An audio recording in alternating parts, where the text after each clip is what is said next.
तर भरत गोगावले आणि सुनील तटकरे यांच्यातील जो काही वाद होता पालकमंत्री पदावरून तो चव्हाट्यावर आलेला होता आणि त्याच संदर्भामध्ये हे महत्त्वाचं विधान समोर आलंय।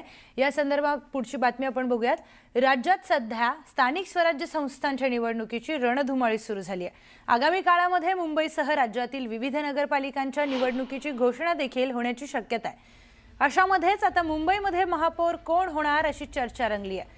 मुंबईमध्ये भाजपचाच महापौर होईल आणि त्यामुळे सर्वांची कॉलर टाईट होईल असा दावा मंत्री मंगल प्रभात लोढांनी केलेला होता। यावर उद्धव ठाकरेंनी त्यांना जोरदार टोला लगावलाय।